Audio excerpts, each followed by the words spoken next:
നമസ്കാരം.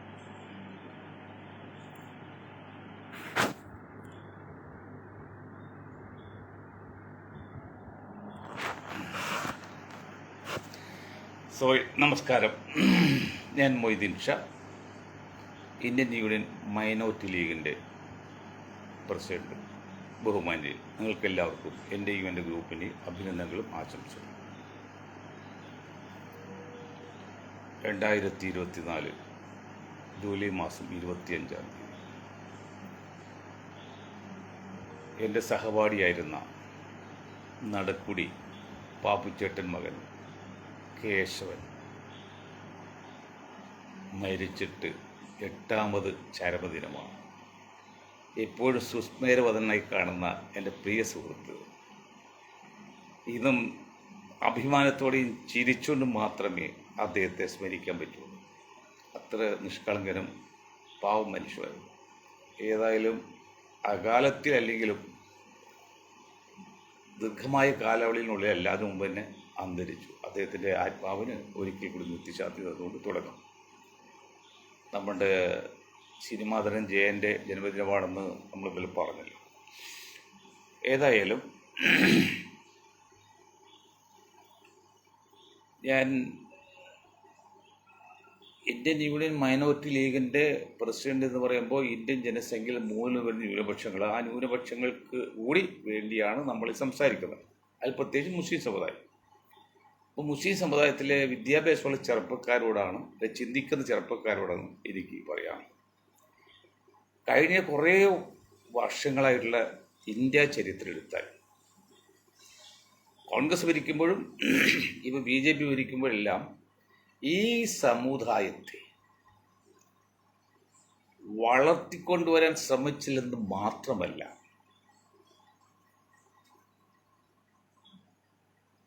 നിരന്തരമായി താഴേക്ക് അധംപനത്തിലേക്ക് എത്തിക്കുക. എല്ലാ നിലക്കും, സാമ്പത്തികമായും സാമൂഹികമായും സാംസ്കാരികമായി അല്ലെങ്കിൽ രാഷ്ട്രീയമായൊക്കെ. ഉദാഹരണം പറഞ്ഞാൽ, ഒരു വ്യക്തിയാകട്ടെ, ഒരു പ്രസ്ഥാനമാകട്ടെ, ഒരു രാജ്യമാകട്ടെ, അവന് വളരണമെങ്കിൽ ഒന്ന് നമ്മൾ പ്രത്യാക്രമണം നടത്തണം. ചെറുത്തുനിൽപ്പുണ്ട്. ചെറുത്തുനിൽപ്പ് എന്ന് പറഞ്ഞാൽ നമ്മുടെ നിലനിൽപ്പ് സുരക്ഷിതമാക്കാൻ വേണ്ടിയാണ്, വളരാനല്ല. പ്രത്യാക്രമണം നടത്തിയാൽ മാത്രമേ വളരാൻ പറ്റുള്ളൂ. ഈ പ്രത്യാക്രമണം എന്ന് പറയുന്നത് നമ്മൾ യുദ്ധം അല്ലെങ്കിൽ കൊലപാതകമല്ല. ജീവിതത്തിൽ അല്ലെങ്കിൽ നമ്മുടെ പ്രസ്ഥാനം അല്ലെങ്കിൽ ആ ജാതി സമുദായം വളരാനുള്ള സാഹചര്യം അതൊരിക്കലും ഒതുക്കിയിട്ടില്ല. ബുദ്ധിയുള്ള വിദ്യാഭ്യാസമുള്ള മുസ്ലിം യുവാക്കൾ നിങ്ങളോട് പറയാം, ഞാൻ ഈ പറഞ്ഞ നിങ്ങൾ നാളെ തീവ്രവാദത്തിൽ ഇറങ്ങാനല്ല പറഞ്ഞത്. തീവ്രവാദിനേക്കാൾ ആപത്താണ്, ഒരിക്കലും രക്ഷപ്പെടില്ല. നമ്മൾ നിയമത്തിന് വിധേയമായി നിന്നുകൊണ്ട് മാത്രമേ എന്തെങ്കിലും മുന്നോക്കം അല്ലെങ്കിൽ മുന്നോട്ട് പോകാൻ ശ്രമിക്കാവൂ. മറ്റൊന്നും നമുക്ക് നല്ലതല്ല. ഇത് പറഞ്ഞു വരുന്നത്, പ്രത്യാക്രമണത്തിന് ഒരിക്കലും കോൺഗ്രസ് നമുക്ക് അവസരം തരില്ല. കോൺഗ്രസ് ഭരിക്കുന്ന കാലത്ത് പോലും കോൺഗ്രസ് അല്ല ചെയ്തത്, പക്ഷെ മുന്നോക്ക ഫാസിസ്റ്റ് കൊണ്ട് ചെയ്യിക്കുകയാണ് ഓരോരോ വിഷയം എടുത്തത്. ഇപ്പോൾ BJP 10 വർഷമായി BJP ഭരിക്കുന്നു. ആ ഭരണം എങ്ങനെയാണെന്നൊക്കെ നിങ്ങൾക്കറിയാം, ഞാൻ പറയണ്ട. അതിൽ 20% വരുന്ന ന്യൂനപക്ഷങ്ങൾ മുസ്ലിങ്ങൾ ബ്ലോക്ക് വോട്ട് ചെയ്താണ് ഇന്ത്യ മുന്നണി. അതിൻ്റെ കൂടി ഫലമായിട്ടാണ് ഇത്രയും ഒരു മാറ്റമുണ്ടായത്. പക്ഷെ കുറച്ചുകൂടി ശ്രദ്ധിച്ചിരുന്നെങ്കിൽ, കുറച്ചുകൂടി ബുദ്ധിപൂർവ്വം ചിന്താശക്തിയോടെ ആലോചനാപൂർവ്വം ശ്രമിച്ചതെങ്കിൽ അന്തസ്സായിട്ട് പ്രധാനമന്ത്രി കസേരയിൽ ഇന്ത്യ മുന്നണിക്ക് ഇരിക്കാമായിരുന്നു. അതവർ വേണ്ടത്ര ശ്രദ്ധിച്ചില്ല. കിട്ടിയത് ഓഴിപ്പോകുന്ന വെള്ളി തെക്കിയെടുക്കുന്ന ലാഭം എന്ന് പറയുമ്പോൾ കിട്ടിയ ലാഭം വെച്ചിരിക്കുകയാണ്. എന്തുകൊണ്ടത് പറയാം. അപ്പോൾ നമ്മൾ സ്പീക്കർ തെരഞ്ഞെടുപ്പ് നടത്തി. സ്പീക്കർ തെരഞ്ഞെടുപ്പിൽ നമ്മൾ ജയിക്കില്ല എങ്കിലും നമ്മളൊരു കോൺഗ്രസ് സ്ഥാനാർത്ഥി വെച്ചു. ആരാണ്? കേരളത്തിലെ കൊടിക്കുന്നിൽ സുരേഷ്. കൊടിക്കുന്നിൽ സുരേഷെ പറ്റി ദളിതാണെങ്കിലും കൺവെർട്ട് ക്രിസ്ത്യപ്പെട്ടതിൽ തർക്കം നിൽക്കുകയാണ്. സഭയുടെ ആളായതുകൊണ്ട് ഇത്രയെല്ലാം സന്ദർഭം അവർക്ക് അവസരം കിട്ടിയത്. ഒരു സഭയുടെ ആൾ കൂടിയാണ്. കൺവേർട്ട് ക്രിസ്ത്യാനിറ്റി നിൽക്കുന്ന തർക്കമുണ്ട്. അപ്പോൾ അതങ്ങനെ നടത്തി പോട്ടെ. അത് കഴിഞ്ഞ് ഡെപ്യൂട്ടി സ്പീക്കർ, സാധാരണ ഡെപ്യൂട്ടി സ്പീക്കർ സ്ഥാനം പ്രതിപക്ഷം കൊടുക്കലാണ് പതിവ്. പക്ഷേ BJP അത് ചെയ്യുന്നില്ല, എല്ലാ നിയമങ്ങളും കാറ്റിപ്പത്തിയാകും. ആ ഡെപ്യൂട്ടി സ്പീക്കർ സ്ഥാനത്തിൽ വന്നപ്പോഴും ഈ 20% നിന്ന് ഒരാളെ നിങ്ങൾക്ക് വഹിക്കാൻ സാധിച്ചില്ല. ഇന്ത്യ മുന്നണിക്ക് സാധിച്ചില്ലല്ലോ. അപ്പോൾ മായാവതിയെ പോലെ കാൻശ്രാം നയിച്ച മായാവതി ഞങ്ങൾ ഒരുമിച്ച് പ്രവർത്തിച്ചറിയാലോ. മായാവതി കാൻശ്രാമൊക്കെ ആയിട്ട് ഞങ്ങൾ ഒരുമിച്ച് പ്രവർത്തിച്ച, അതായത് അത് ഈ 20% വരുന്ന മുസ്ലിങ്ങളുടെ വോട്ടും അവർ പണവും വാങ്ങി വളർന്നു വന്ന മായാവതിയുടെ പാർട്ടി BSP ഇന്ന് ചിത്രത്തിൽ നിന്ന് ഔട്ടായി. അവർ പറയുന്നത് ഞാൻ 20 സീറ്റ് മുസ്ലിങ്ങൾക്ക് കൊടുത്ത് UP-യിലേക്ക് മത്സരിക്കുക, എന്നിട്ട് അവർ നന്ദി കാണിച്ചതാണ്. 20 സീറ്റ് കെട്ടിവെച്ച കാശ് കിട്ടിയിട്ടില്ല. ഇപ്പം കഴിഞ്ഞ പ്രാവശ്യം ഉത്തരാഖണ്ഡിലെ ഒരു സീറ്റ് ഒരു ഇലക്ഷൻ നടന്നു. അവിടെ കഴിഞ്ഞ പ്രാവശ്യം വളരെ ഭൂരിപക്ഷത്തോടി BSP സ്ഥാനം ജയിച്ചാണ്. ഇത് 3-ാം സ്ഥാനത്ത് പോയി, 4-ാം സ്ഥാനം ഇല്ലാത്തതുകൊണ്ട് 3-ാം സ്ഥാനത്ത് അവസാനിച്ചു.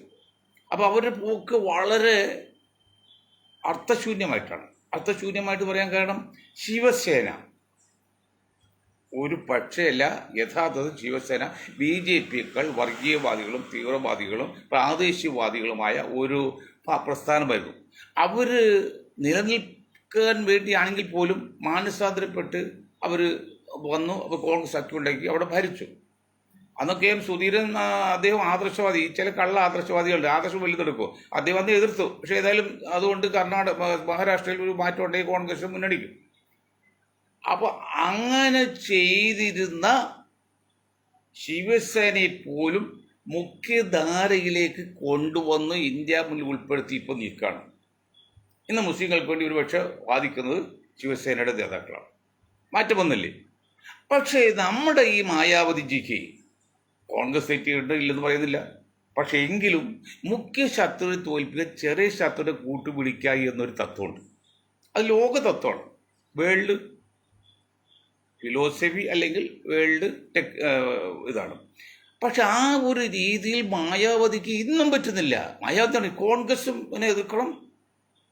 കോൺഗ്രസിനെ ഇവിടെ എതിർക്കുക എന്ന് പറഞ്ഞാൽ ഫലത്തിൽ BJP അനുകൂലിക്കാന്നല്ലേ. അപ്പോൾ അവരും നെറുകേട് കാണിച്ചു, അല്ലെങ്കിൽ ഈ പിന്നോക്ക ന്യൂനപക്ഷ വിഭാഗങ്ങളോട് കാണിച്ച വഞ്ചന അവിടെ ആ പ്രസ്താവന ഇല്ലാതെയായി. അപ്പോൾ ഇന്ത്യ മുന്നണി പോലും കോൺഗ്രസ് പോലും അവർക്ക് ധൈര്യമായിട്ടൊരു മുസ്ലിം നേതാവിൻ്റെ പേര് പറഞ്ഞ് രംഗത്ത് നിൽക്കാനുള്ള ഒരു തൻ്റെയുടെ ധൈര്യം ഇല്ലാത്ത, ഗഡ്സ് ഇല്ലാത്ത നേതാക്കളായിപ്പോയി. മുസ്ലിം എന്ന് കേൾക്കുന്നത് ഒരു ഭയമാണ് അവർ പറയാൻ. ഞാൻ അവരാളെന്ന് പറയും ഭയമാണ്. അങ്ങനെ പറഞ്ഞാലല്ലേ അതിനൊരു മാറ്റം ഒരു ജനങ്ങൾ ഉൾക്കൊള്ളുള്ളൂ. ഇത് മുസ്ലിം എന്ന ഒതുക്കി നിർത്തണം. 10 പ്രധാന ഡിമാൻഡ് വെച്ച് രാഹുൽജി നമ്മുടെ പാർലമെന്റിൽ ഉന്നയിച്ചില്ല. അതിലൊന്നും ഈ പശുവിൻ്റെ പേരിലും മുസ്ലിങ്ങൾ തല്ലിക്കൊല്ലിനെ കുറിച്ചൊന്നും പറഞ്ഞിട്ടില്ല. ഇപ്പോൾ UP-യിൽ യോഗി ഒരു ജാതിയുടെ പേര്, നിങ്ങളുടെ ഓണറുടെ പേര് മനസ്സിലാകുന്ന, അത് ജാതി വ്യക്തമായ രീതിയിൽ ഫുൾ നെയിം വഹിക്കണം എന്നൊരു നിയമം കൊടുത്തപ്പോൾ അതിനെതിരെ സ്നേഹത്തിൻ്റെ കട തുറക്കും എന്ന് പറഞ്ഞുകൊണ്ട് ഞങ്ങൾ ഹിന്ദു ഇല്ല മുസ്ലിം ഇല്ല, ഞങ്ങൾ മനുഷ്യരെന്ന് പറഞ്ഞ് ബോട്ട് വെച്ച് രാഹുൽ ഗാന്ധി ബോട്ട് വെച്ചത് അതൊക്കെ നല്ലത് തന്നെ. പക്ഷേ രാഹുൽജി ഒരു കാര്യം മനസ്സിലാക്കണം, ഈ 20% വരുന്ന വോട്ട് N ബ്ലോക്ക് കിട്ടിയോണ്ടാണ് നിങ്ങൾ രക്ഷപ്പെട്ടെന്നും അതുകൊണ്ട് അവർക്ക് ആ ജനസംഖ്യക്ക് ആനുപാതികമായിട്ടുള്ള എല്ലാ കാര്യങ്ങളും ഷെയർ ചെയ്ത് കൊടുക്കണം എന്നുള്ളത് മനസ്സിലാകാത്ത എന്താണ്? മനസ്സിലായിട്ട് നിങ്ങൾ ധൈര്യമായിട്ട് പറയണ്ടേ. ഇപ്പോൾ 22% ദളിത് നിങ്ങൾ എന്ത് കൊടുത്തു? കൺവേർട്ട് ക്രിസ്ത്യാണ് എങ്കിലും ദളിത് എന്ന അടിസ്ഥാനത്തിൽ കൊടുത്തു സ്പീക്കർ സ്ഥാനത്ത്. ഓക്കെ, അപ്പോൾ ഡെപ്യൂട്ടി സ്പീക്കർ സ്ഥാനങ്ങളിൽ പിന്നീട് 20% വിഭാഗത്തിൽ ആൾ വഹിക്കട്ടെ. കാരണം 22% ദളിതിലും പകുതി പോലും വോട്ട് കോൺഗ്രസ് കിട്ടിയിട്ടില്ല, ബാക്കി കമ്മ്യൂണിസ്റ്റിലും BJP-ക്കോ പോയിരിക്കുന്നത്. പക്ഷെ ഇത് ഈ മുസ്ലിം എന്ന് പറഞ്ഞാൽ 20% N ബ്ലോക്ക്. ഞാൻ ബുദ്ധി സമുദായത്തിലെ വിദ്യാസമ്പന്നരായ ബുദ്ധി ഉള്ള ചെറുപ്പക്കാർ മനസ്സിലാക്കാൻ പറഞ്ഞത്. ഞങ്ങൾ ഇനി എത്ര കാലം ഉണ്ടാവും?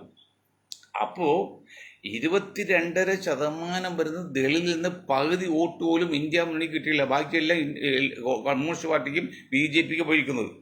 അപ്പോൾ പകുതിയാകുമ്പോൾ 11% വരുള്ളൂ. ഇത് 20% N ബ്ലോക്ക്, സത്യത്തിൽ അക്ഷരാർത്ഥത്തിൽ N ബ്ലോക്ക് വോട്ട് ചെയ്ത് ഇന്ത്യ മുന്നണിക്കാണ്. ഇന്ത്യ മുന്നണി നേതാക്കൾ നന്ദസുണ്ട്, നാണമുണ്ട്, മനസ്സിലാക്കാൻ വേണ്ടി ഞങ്ങൾ പറഞ്ഞത്. അതിൻ്റെ ഒറ്റ പേരിലാണ് BJP-ക്ക് ഈ സമുദായം ഇത്രയും ദേഷ്യപ്പെടാതിരിക്കുമോ? അവരെ വോട്ട് കൊണ്ടാണ് ഞങ്ങൾ തോറ്റത്, സ്വാഭാവിക ദേഷ്യം ഉണ്ടാവുമല്ലോ. ഇപ്പോൾ ഈ വെള്ളാപ്പള്ളിയുടെ കാര്യം പറയുമ്പോൾ വിഷയം മാറല്ല പറയണത്. അതായത് പരസ്യമായിട്ട് ഇന്ത്യയിലെ കേരളത്തിലെ ഒരു മുഖ്യധാര പാർട്ടിക്ക് പറയാൻ പറ്റില്ല. അതുകൊണ്ട് വെള്ളാപ്പള്ളി കൂടി പറയിപ്പിക്കണം എന്ന് പറഞ്ഞാൽ ഫിലോസഫിയാണ്, മനഃശാസ്ത്രമാണ്, ശാസ്ത്രീയമാണ്. നിങ്ങൾ മനസ്സിലാക്കണം. എന്താ മനസ്സിലാക്കേണ്ടത്? അതായത് ഈ അല്ലാതെ വെള്ളപ്പള്ളി സംഘപരിവാറിൻ്റെ വാക്ക് കേട്ട് മാത്രം ഇത്രയും ധിക്കാരപരമായ, ഇത്രയും അർത്ഥശൂന്യമായ, ഇത്രയും മണ്ടത്തരമായ ഒരു ന്യായികളത്തൊരു ഭാഷ വെള്ളാപ്പള്ളി സംസാരിക്കില്ല. അത് സംസാരിക്കണമെങ്കിൽ അതിൻ്റെ ബാക്ക്ഗ്രൗണ്ട് അല്ലെങ്കിൽ സപ്പോർട്ട്, രഹസ്യമായി പിന്തുണ ഉള്ളത് ഒരു ദേശീയ പാർട്ടി എന്ന് പറയുന്ന പാർട്ടിയുടെ രഹസ്യ പിന്തുണയാണ്. അത് സംഘപരിവാരങ്ങൾക്ക് വേണം, എങ്കിലും അത് ചെയ്യില്ല. അപ്പം അതുപോലെ തന്നെ കോൺഗ്രസ്സിന് വോട്ട് ചെയ്തതിൻ്റെ പേരിലാണ് ഇപ്പോൾ ഇത്രയും BJP മുസ്ലിങ്ങൾ ശത്രുത കാണിക്കുന്നത്. ഉദാഹരണം ഉത്തരാഖണ്ഡിൽ പുരോല എന്നൊരു സ്ഥലമുണ്ട്. പുരോല, ആ ഗ്രാമത്തിൽ നിന്ന് 100% മുസ്ലിങ്ങളെ തല്ലി ഓടിച്ചു. ഇപ്പോൾ അവർ തിരിച്ചു വന്നു പിടിക്കും. അല്ല, ഭൂമിയെല്ലാം നിസ്സാര വിലക്ക് കൊടുത്തു. അങ്ങനെ അവർ ഓടിപ്പോകുന്നവർക്ക് അങ്ങനെയാണ് ഓടി. അതൊക്കെ ചെയ്ത് ഇന്നും പശുവിൻ്റെ പേരിലും അതിൻ്റെ പേരിലും ഈ സമുദായത്തെ നശിപ്പിക്കുമ്പോഴേ ആദ്യത്തെ ശക്തമായി പ്രതികരിക്കേണ്ട ഇന്ത്യ മുന്നണി രാഹുൽ ഗാന്ധി, നിങ്ങൾ വേണ്ടത്ര ശ്രദ്ധ കൊടുക്കുന്നുണ്ടോ? ഇപ്പം മണിപ്പൂരിലെ കാര്യം പറഞ്ഞു, അത് ഹരിയാനയിലെ കാര്യമൊക്കെ ഞാൻ പറയുന്നില്ല. പക്ഷേ ഈ NDA ഘടകകക്ഷിയിൽ പറ്റുന്ന നിതീഷ് കുമാറും TDPയുടെ നേതാക്കളൊക്കെ ചിന്തിക്കേണ്ടത്, ഒരവസരം കഴിഞ്ഞാൽ time and tide will not wait none. സമയവും സന്ദർഭവും ആരെയും കാത്തിരിക്കില്ല. അപ്പം നിങ്ങൾ ഇപ്പോൾ ഇതിനെതിരെ പ്രതികരിച്ചില്ലെങ്കിൽ, ഇതിനെതിരെ എന്ന് പറഞ്ഞാൽ UP ഗവൺമെൻറ് ഇപ്പം മധ്യപ്രദേശും ഉത്തരാഖണ്ഡും ചെയ്യുന്ന ആ നെറികെട്ടൊരു പ്രയോഗമുണ്ട്. അത് നിങ്ങൾ കടയുടെ മുമ്പിൽ നിങ്ങളുടെ ഉടമസ്ഥൻ്റെയും പണിക്കാരുടെയും പേര് വയ്ക്കണം. സുപ്രീം കോടതി അതിൽ ഇടപെട്ട് അത് ന്യായീകരിക്കാൻ പറ്റില്ല എന്ന് പറഞ്ഞ് തൽക്കാലം സ്റ്റേ ചെയ്തിട്ടുണ്ട്. അത് 26-ാം തീയതി അല്ല, ഇതുവരെ വെള്ളിയാഴ്ച എന്ന് വരുന്നത്. അതിങ്ങനെ ഒന്നും അറിയില്ല. അന്ന് സുപ്രീം കോടതിയിൽ ജസ്റ്റിസ് പറഞ്ഞല്ലോ, ഞാൻ ഹൈക്കോടതി ജഡ്ജി ആയിരിക്കുമ്പോൾ കേരളം അന്ന് ഹൈക്കോടതി എറണാകുളത്ത് അവിടെ 2 വെജിറ്റേറിയൻ ഹോട്ടലുണ്ട്. അല്ല, ഒന്ന് ഹിന്ദു നടത്തുന്നു, ഒന്ന് മുസ്ലിം നടത്തുന്നു. പക്ഷെ ഞാൻ പോകുന്നു മുസ്ലിം നടത്തുന്നത്, കാരണം അത് കുറച്ചുകൂടി ഇൻ്റർനാഷണൽ ലെവലിൽ വൃത്തിയുണ്ട്, മറ്റത്തും വൃത്തിയില്ല എന്ന് പറഞ്ഞു. അപ്പോൾ ജാതി ആയാലും കുഴപ്പമില്ല, വൃത്തിനായാൽ മതി എന്ന് അദ്ദേഹം പറഞ്ഞു. തൽക്കാലം സ്റ്റേ ചെയ്തിട്ടുണ്ട്. അപ്പം അങ്ങനെ ചെയ്യുമ്പോൾ എന്നിട്ട് അത്രയും തിക്താനുഭവം ഉണ്ടായിട്ട് ഇത്രയും നശീകരണം ചെയ്തിട്ട് അതിനെതിരെ ഈ ഇന്ത്യ മുന്നണി നേതാക്കൾ ചെയ്യുന്നത് വേണ്ടത്ര ശ്രമമില്ല, വേണ്ടത്ര പരിഗണനയില്ല. അതാ പറയുന്നത്, ശ്രമമല്ല, പരിഗണനയില്ല. ആ പരിഗണന ഉണ്ടാക്കി നിങ്ങൾ 20% വരുന്ന ആ വിഭാഗത്തിന് അവർ ജനസംഖ്യക്ക് ആനുപാതികമായിട്ട് എല്ലാ കാര്യത്തിലും പരിഗണിച്ച് നിങ്ങളുടെ കൂടെ നിർത്തിയാൽ മാത്രമേ നിങ്ങൾക്ക് നിലനിൽക്കുള്ളൂ, അല്ലെങ്കിൽ നിലനിൽപ്പില്ല. ഇത് നിങ്ങൾ സംഘപരിവാർ എന്തെങ്കിലും പറയുമ്പോൾ ഉടനെ നിങ്ങൾ പുറകോട്ട് വരാണ്. തുറന്ന് പറയുന്നില്ല, വ്യക്തിത്വം കാണിക്കുന്നില്ല. അന്തോണി പോലെ അങ്ങനെ കാണിച്ച് ചെയ്യുമ്പോൾ പുറകോട്ട് മാറി എത്ര വരെ പോകാൻ പറ്റും? നമുക്ക് ഭൂമികളും താഴെ, പിന്നെ കുഴികുത്തി താഴാൻ പറ്റുമെന്ന് ചോദിക്കുമ്പോൾ പുറകോട്ട് നിങ്ങൾ മാറിയാൽ ഒരു സ്റ്റെപ്പ് നിങ്ങൾ മാറുമ്പോൾ 2 സ്റ്റെപ്പ് അവർ കയറും. അത് കയറിക്കഴിഞ്ഞ് നിങ്ങൾ എവിടെ വരെ പോകും? പുറകോട്ട് മാറാതെ നിന്നെടുത്ത് നിന്നുകൊണ്ട് ധൈര്യം വിട്ട് വേണം, ഇത് ഞങ്ങളുടെ ആൾക്കാരാണ്, ഞങ്ങളുടെ പ്രവർത്തകരാണ്, ഞങ്ങളുടെ പാർട്ടിക്കാരാണ്, അവർ നിലനിൽപ്പം നമുക്ക് സംരക്ഷണം കൊടുക്കും എന്ന് രാഹുൽ ഗാന്ധിക്ക് പറയാനുള്ള ഒരു ധൈര്യമില്ലാത്തൊരു കാരണമുണ്ടല്ലോ. രാഹുൽ ഗാന്ധിയുടെ ബാക്ക്ഗ്രൗണ്ട്, ജാതിപരമായ ബാക്ക്ഗ്രൗണ്ട് സുരക്ഷിതമല്ല, മറ്റൊരു അന്തോണിയായിട്ട് തീരും. അല്ല, ഇത്രയും അനുകൂലമായ സന്ദർഭം ഉണ്ടായിട്ട് ആ സന്ദർഭം ഉപയോഗിച്ച് ഭരണത്തിൽക്കയറാൻ രാഹുൽ ഗാന്ധിയുടെ ഇന്ത്യ മുന്നണി നേതാക്കൾ ശ്രമിക്കാത്തത് ഏറ്റവും വലിയ മണ്ടത്തരല്ലേ? ജ്യോതിബാസുവിന് പ്രധാനമന്ത്രിയായിട്ട് അവസരം കിട്ടിയപ്പോൾ 2 പ്രാവശ്യം 3 പ്രാവശ്യം അവസരം കിട്ടി. 3 പ്രാവശ്യം സമ്മതിക്കാത്ത CPM ചെയ്ത വഞ്ചനയല്ല, CPM ചെയ്ത് നാണക്കേണ്ടൊക്കെ വലുതാണ് രാഹുൽ ഗാന്ധി ഇന്ത്യ മുന്നണി ചെയ്തത്. അല്ലെങ്കിൽ തികച്ചും ഭരണത്തിൽക്കയറാനുള്ള അവസരം ഉണ്ടായിരുന്നു. അന്ന് ഞാൻ പല പ്രാവശ്യം പറഞ്ഞിട്ടുണ്ട്, അന്ന് ജയപ്രകാശ് നാരായൺജി ചെയ്തുപോലെ കോൺഗ്രസ് താഴെ ഇറക്കാൻ വേണ്ടി കോൺഗ്രസ് അടുത്ത എല്ലാവരും സഖ്യം കൂടാം എന്ന് പറയുകയും ഞാൻ ഇതിൽ ഒരു സ്ഥാനം വഹിക്കില്ല എന്ന് പറഞ്ഞ് മുന്നോട്ട് പോയി ആ പ്രസ്ഥാനം വിജയിച്ചു. ജനതാ പാർട്ടി ഉണ്ടാക്കി വിജയിച്ചു. പകൽ പോലെ വിളിച്ചല്ലേ, പകൽ വിളിച്ച പോലെ സത്യമല്ലേ?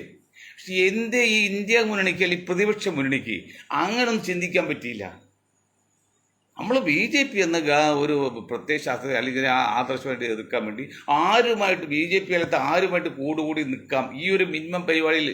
ഈ മിനിമം പരിപാടി എല്ലാ കാര്യത്തിലില്ല. അത് അങ്ങനെ ഒരു പറയാൻ ധൈര്യവും തൻ്റെയും ഈ ഇന്ത്യ മുന്നണി നേതാക്കൾ കാണിച്ചോ? രാഹുൽ ഗാന്ധി കാണിച്ചോ? ഖാർഗെ കാണിച്ചോ? മുലായം സിംഗ് കാണിച്ചോ? മുലായം മരിച്ചോല്ലോ, ഭഗൻ കാണിച്ചോ? അവരും ഒരു പേരിൽ ഈ പുറകിലിടുമ്പോൾ ഇട്ടുകൾ പറയുന്നുള്ളൂ. അവനെ കൊള്ളില്ല, ഇവരെ കൊള്ളില്ല. അതാണ് നെറികെട്ട രാഷ്ട്രീയ നേതാക്കളും പിന്നെ അന്തസ്സില്ലാത്ത ബുദ്ധിയില്ലാത്ത നേതാക്കൾ പറയുന്നത്. ബുദ്ധിയുള്ള നേതാക്കളായതെങ്കിൽ ഇന്ത്യ മുന്നണിയെ നയിക്കുന്ന നേതാക്കൾ ബുദ്ധിയുള്ള ഒരു ദീർഘവീക്ഷമുള്ള രാഷ്ട്രീയ മീമാംസകനായിരുന്നെങ്കിൽ, അല്ലെങ്കിൽ രാഷ്ട്രീയ മീമാംസകർ ആയിരുന്നെങ്കിൽ അവർ പറയുമായിരുന്നു. ഒരു മാതൃകേടപ്പെട്ട് ജയപ്രകാശ് നാരായണൻ മാതൃകേടപ്പെട്ടു. നമ്മൾ ഈ ബി ജെ പി എന്ന മരണത്തെ ഒഴിവാക്കാൻ വേണ്ടി ബി ജെ പി അല്ലാത്ത എല്ലാവരുമായിട്ട് സഖ്യം ഉണ്ടാക്കാം. അപ്പോൾ ഒവൈസിയും വരും, ഗിവൈസിയും വരും, മായാവതിയും വരും, എല്ലാം വരൂല്ലേ. ഇത് മായാവതിയെ പറ്റില്ല, അത് ദളിത് നേതാവ്. ഒവൈസിയെ പറ്റില്ല, അത് മുസ്ലിം നേതാവ്.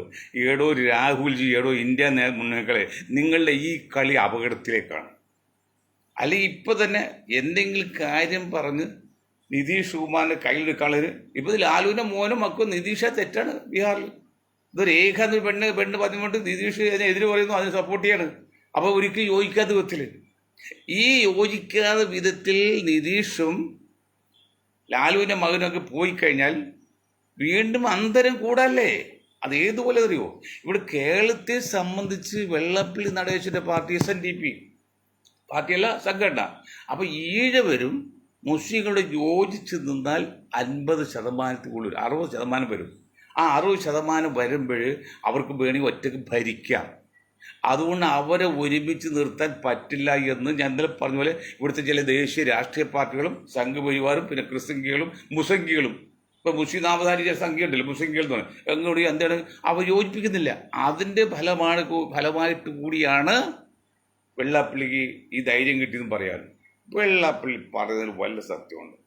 നിങ്ങൾ ഒരു കാര്യം മനസ്സിലാക്കണം. വെള്ളാപ്പള്ളിയുടെ കുടുംബക്ഷേത്രം പുനരുദ്ധരിക്കാൻ വേണ്ടി 3.5 കോടി രൂപ ഈ പിണറായി സർക്കാർ കൊടുത്തു. വാഗമണിൽ കുറേയധികം സ്ഥലം കൊടുത്തു, വെറുതെ കൊടുത്താണ്. അതുകൂടെ ഒരുപാട് ആനുകൂല്യങ്ങൾ കൊടുത്തത്. മൈക്രോ ഫിനാൻസ് വേണ്ടി 50 കോടി രൂപ, അത് തിരിച്ചൊന്നും കിട്ടിയിട്ടില്ല, ഒന്നുമില്ല. അത്ര കോടിക്കണക്കിന് രൂപയുടെ സാമ്പത്തിക സഹായം നേരിട്ട് അനുഭവിച്ച ഒരു സമുദായമാണ് വെള്ളാപ്പള്ളിയുടെ. ആ സമുദായം പറയാട് ഒരു ആനുകൂല്യം കിട്ടിയില്ലെന്ന് മാത്രമല്ല, ഇപ്പോഴും ഒതുക്കിക്കൊണ്ടിരിക്കുന്ന വേറൊരു സമുദായം കാരണമാണ് CPM ഭരണം പോയെന്ന് പറയുമ്പോൾ അത് അങ്ങനെ പറയാനുള്ള തൻ്റെ ക്രിസംഖ്യൽ പിന്നെ സംഘപരിവാറിൻ്റെ സപ്പോർട്ട് മാത്രം വെള്ളാപ്പള്ളി പറയില്ല. അതിന് ഈ രാജ്യം ഭരിക്കുന്ന ഇടതുപക്ഷത്തിൻ്റെ സപ്പോർട്ട് രഹസ്യമായിട്ടുണ്ട്. അല്ലെങ്കിൽ വെള്ളാപ്പള്ളി അനങ്ങില്ല. വെള്ളാപ്പള്ളിക്ക് ഇപ്പോഴും പിണറായി വിജയനെ പേടിയാണ്. പിണറായി വിജയൻ്റെ സപ്പോർട്ട് ഇല്ലാതെ ഈ വെള്ളാപ്പള്ളി ഇങ്ങനെ പറയില്ല. ഇത് എന്താ പറയുന്നത്? മുസ്ലിങ്ങൾക്ക് വാരിക്കോരി കൊടുത്തതിൻ്റെ പേരിലാണ് ഇവിടെ ഇടതുപക്ഷം വേണം തോറ്റെന്ന് പറഞ്ഞു. വല്ല സത്യമുണ്ട്? അതുപോലെയാണ് ഇന്ത്യ മുന്നണിക്ക് സപ്പോർട്ട് ചെയ്തിട്ടും ഈ സമുദായത്തിന് വേണ്ടത്തെ പരിഗണന ഈ നിമിഷം വരെ കൊടുത്തല്ല. നാട്ടുകാരറിയില്ല. തന്നെയുമല്ല, നമ്മൾ പറഞ്ഞല്ലോ അന്ന് ജയപ്രകാശ് നാരായൺജി അദ്ദേഹത്തിൻ്റെ മാതൃക സ്വീകരിച്ചുകൊണ്ട് BJP അല്ലാത്ത BJP മുന്നണിയിൽപ്പെട്ട കക്ഷികൾ വന്നാൽ സ്വീകരിക്കും എന്നൊരു ധാരണ എത്തിയിട്ട് ആ ഒരു ഫിലോസഫി വച്ചിട്ട് ആ ഒരു ആശയം വച്ചിട്ട് മുന്നോട്ട് പോയിരുന്നെങ്കിൽ ഈ ഖാർഗെ നിങ്ങൾക്കോ രാഹുൽ ഗാന്ധിക്കോ അല്ലെങ്കിൽ ആർക്കോ പ്രധാനമന്ത്രി ആകാമായിരുന്നു. നിങ്ങൾ ചെയ്തില്ല. അതിനർത്ഥം നിങ്ങൾ വേണ്ടത്ര ബുദ്ധിയുള്ളവരോ അല്ലെങ്കിൽ രാഷ്ട്രമീമാംസകരോ ഒരൊറ്റ ആൾ പോലും ഈ ഇന്ത്യ മുന്നണി ഇല്ലെന്നാണ് മനസ്സിലായിട്ട് പറഞ്ഞത്. ലളിത ഭാഷയിലെ പറഞ്ഞത്. ഉണ്ടായിരുന്നെങ്കിൽ നിങ്ങൾ ചെയ്യേണ്ടി എന്താണ്? വോട്ടേഴ്സ് ലിസ്റ്റ് പേര് ഇറക്കാം, വോട്ടർമാർക്കൂടെ വോട്ട് ചെയ്യിക്കാം. ആ വോട്ട് ചെയ്ത് കഴിഞ്ഞാൽ അത് എണ്ണി ഫലം കിട്ടുന്നവരെയും എന്ത് ചെയ്യണം? നമ്മൾ റിസൾട്ട് പബ്ലിഷ് ചെയ്യുന്നവരെ നിൽക്കണം. ഒരു വോട്ട് ജയിച്ചാലും ജയം തന്നെയാണ്. അതാണ് BJP കളിച്ചത്. അവരെ തീരുമാനം നിങ്ങൾക്ക് മനസ്സിലായില്ല. അവരെന്താ ചെയ്തത്? ഒരു വാർഡിൽ അല്ല ഒരു നിയോജകമണ്ഡലത്തിൽ എത്ര വോട്ട് പോരായി കണ്ട് അത് എവിടെ നിന്ന് കിട്ടുമെന്ന് നോക്കി അതിനുള്ള പരിഹാരം കാണുന്നത്. അല്ല ആ കാർഡ് ഇളക്കിയല്ല. ഇത് പ്രിയങ്ക ഗാന്ധി രാഹുൽ ഗാന്ധി കാർഡ് ഇളക്കി നടന്ന് കാട് എടുക്കി നടന്നതിൻ്റെ ഫലമായിട്ടാണ് കോൺഗ്രസ് ഇന്ത്യ ഇത്ര വോട്ട് കിട്ടിയതാണ് ഇപ്പോൾ ചില മഹാന്മാർ പറയുന്നത്. അതുകൊണ്ടൊന്നല്ല, കാലഘട്ടത്തിൻ്റെ അനിവാര്യത. ബി ജെ പിക്കെതിരെ പ്രവർത്തിക്കുമെന്ന് അല്ലെങ്കിൽ ബി ജെ പിക്ക് ആശയത്തോട് യോജിക്കാൻ പറ്റില്ല എന്ന് ഇന്ത്യയിലെ ബഹുഭൂരിപക്ഷം ജനങ്ങളും തീരുമാനമെടുത്ത സമയത്താണ് രാഹുൽ ഗാന്ധി യാത്ര. ആ യാത്ര നടത്തി 5000-6000 കോടിയായിട്ട് ചെലവാക്കിയ നേരത്ത് നിങ്ങൾ ഗ്രാസ് റൂട്ട് ലെവലിൽ ബൂത്തിലേക്ക് ഇറങ്ങിച്ചെന്ന് ആ ബൂത്ത് കമ്മിറ്റി ഉണ്ടാക്കി, ഒരു ഓഫീസ് ഉണ്ടാക്കി, വോട്ടേഴ്സ് പേരെടുത്ത് വോട്ട് ചെയ്തിരുന്നെങ്കിൽ ഇന്ത്യ മുന്നണിക്കുന്ന ഈസി ആയിട്ട്. കറക്റ്റ് ഞാൻ പറയുന്നത്. ഞാൻ വീണ്ടും പറയുന്നത് ഇതൊരു സൈക്കോളജിയാണ്, മനഃശാസ്ത്രമാണ്, ഇതൊരു ശാസ്ത്രമാണ്, പിന്നെ തത്വജ്ഞാനാണ്. ഞങ്ങളുടെ ഗ്രൂപ്പ് പറയുന്നതാണ്, ഞാൻ പറയുന്നതല്ല, ഞങ്ങളുടെ ഗ്രൂപ്പ് പറയുന്നതാണ്. അതിൽ ഇന്ന് സുരക്ഷിതമായിട്ട് ഇന്ത്യ മുന്നണിക്ക് ഭരിക്കായിരുന്നു. അത് കാണിക്കാനുള്ള ബുദ്ധി കാണിച്ചില്ല. അത് ഏതുപോലെ എന്നറിയോ? ആദർശം. ഇപ്പം അന്തോണിക്കൊരു ആദർശമുണ്ട്. അതിന് എന്താ ആ ആദർശം വിജയിച്ചു, അന്തോണി എവിടെയും കൊണ്ടെത്തിച്ചോ.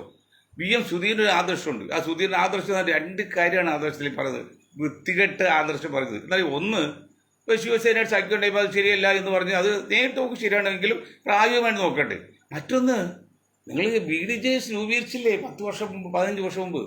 15 വർഷം ബി ഡി ജെ എസ് രൂപീകരിച്ചപ്പോൾ ഈ ഇടത് വലത് മുന്നണികളിൽ ബുദ്ധിയില്ലാത്ത ബുദ്ധിശൂര്യരെ കേൾക്കണത്, ഇടത് വലത് മുന്നണിയിൽ നേതാക്കൾ പറയാണ് ഞങ്ങൾ കൂടെ പോരെ, ഒരു 2-3 സീറ്റ് കൊടുത്ത് ഒരാൾ ജയിച്ച് ആ ഒരാൾ മന്ത്രിയാക്കി വെച്ച ആ പ്രശ്നം നിങ്ങളുടെ കൂടെ നിൽക്കില്ലെന്നോ.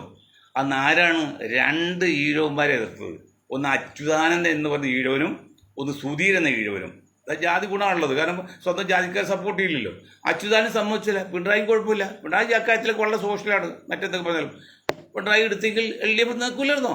അല്ലെങ്കിൽ സുധീറിനെ എതിർത്തു, അല്ലെങ്കിൽ ഉമ്മൻചാണ്ടിക്ക് കുഴപ്പമുണ്ടായില്ല, ഉമ്മൻചാണ്ടി എടുത്തില്ലേ. അതിന്ന് ആ സംഘം അല്ലെങ്കിൽ SNDP സംഘം അല്ലെങ്കിൽ ഈഴവ വിഭാഗം സംഘം ഒരു അനുകൂലമായിട്ട് പോയില്ല. അപ്പം ബുദ്ധിപൂർവ്വം ബുദ്ധിമോശം കാണിച്ചാരാണ്? ഇവിടുത്തെ ഇടത് വലത് മുന്നണി നേതാക്കളാണ്. അപ്പോൾ ഇന്ന് ആ മുന്നണി നേതാക്കൾ നിലവിളിക്കാണ്, SNDP ഈഴവൻ BJP പോയി, ഈഴവൻ BJP പോയി. ആരെടോ അവരങ്ങോട്ട് വിട്ടത്?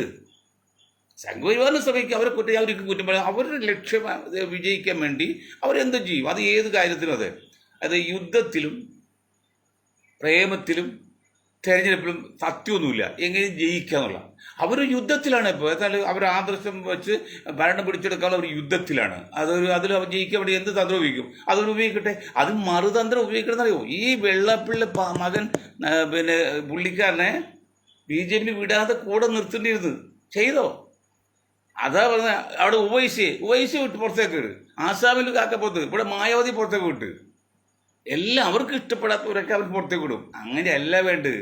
ഒരു യുദ്ധത്തിൽ നമ്മൾ ഇറങ്ങുമ്പോൾ, ഇത് ഇന്ത്യയെ സംബന്ധിച്ച് BJPയും കോൺഗ്രസ് ഇന്ത്യ തമ്മിൽ യുദ്ധം തന്നെയായിരുന്നു, ശക്തമായ യുദ്ധമായിരുന്നു. ആ യുദ്ധത്തിൽ പരമാവധി ആള് നമ്മുടെ കൂടെ നിർത്തുക എന്നുള്ളതാണ് ബുദ്ധി. അത് രാഷ്ട്രീയ ഭാഷയെ പറ്റി അതിന് രാഷ്ട്ര മീമാംസകന്റെമാർ ചിന്തയാണ്.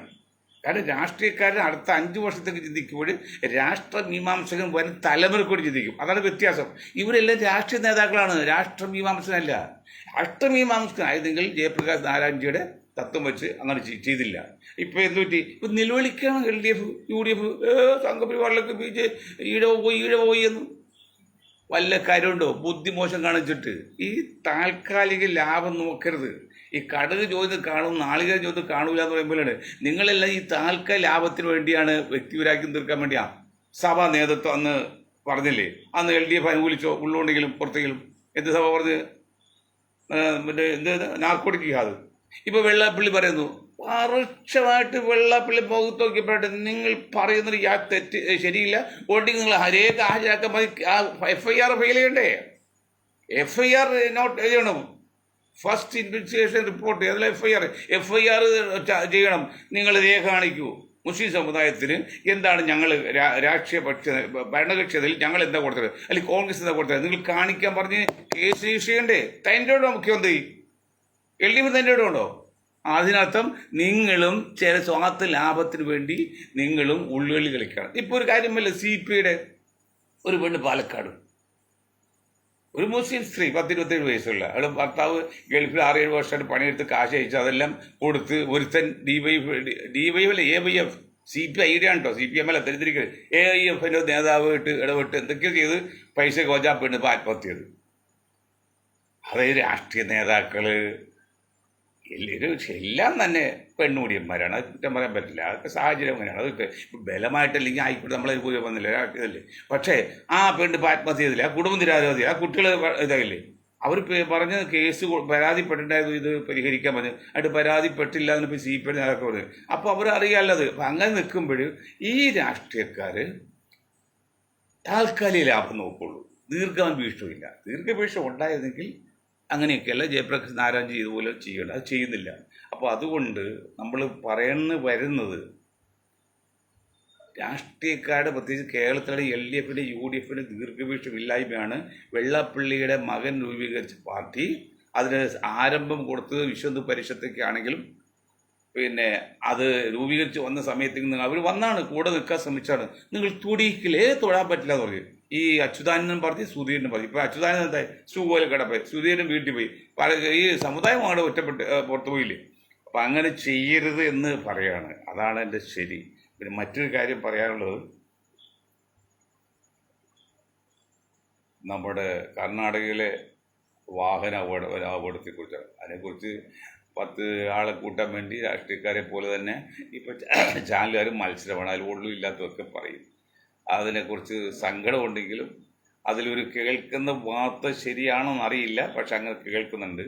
അതിനെക്കുറിച്ച് മോശം ഒരു വാർത്ത പറയരുതെന്ന് ഉണ്ട്. അതുകൊണ്ട് ഞാൻ മോശമായിട്ട് പറഞ്ഞില്ല, കേൾക്കുന്ന കാര്യമാണ്. ചാനൽ കണ്ടതാണ്. ഒരു ടാങ്കർ ഓയിൽ, എന്താണ് ഗ്യാസ് ടാങ്കർ എന്താ പറയുന്നത്, അത് എത്രായിരം കിലോ ഉള്ളതാണ് ഗ്യാസ്. അത് പൊട്ടിത്തെറിച്ച് 25 സെക്കൻഡ് കൊണ്ട് പുഴയിൽ വെള്ളം പൊങ്ങി തെങ്ങിൻ്റെ അത്ര ഉയരത്തിൽ, സുനാമി വരുമ്പോൾ പോകില്ല, തെങ്ങിൻ്റെ മുകളിൽ ശവരിക്കും പോലെ അത്ര ഉയരത്തിൽ വെള്ളം പൊങ്ങി എന്നൊക്കെ പറഞ്ഞൊരു ഇതുണ്ട്. അതിൻ്റെ പുറകിൽ കളിച്ച് എന്താ നമുക്കറിയില്ല. കേൾക്ക് ശരിയാണെങ്കിൽ ടാങ്കർ ഇങ്ങനെ പോയ വഴിക്ക് പുഴയിൽ വീണു. അപ്പോൾ 3.5 kV 35 kV ലൈൻ പൊട്ടി വീണ് കറണ്ട് അപ്പോൾ ഉണ്ടല്ലോ, കറണ്ട് മുട്ടി അങ്ങനെ തീ പിടിച്ചായിരിക്കും എന്നാണ് പറയുന്നത്. അപ്പം അതൊക്കെ സത്യാവസ്ഥ എന്താ വെച്ചാൽ ഗവൺമെൻറ് അല്ലെങ്കിൽ സർക്കാർ അന്വേഷിക്കട്ടെ. നമ്മളിപ്പോൾ ആരെ കുറ്റപ്പെടുത്തില്ല, അങ്ങനെ പറയുന്നുമില്ല, അന്വേഷിക്കട്ടെ.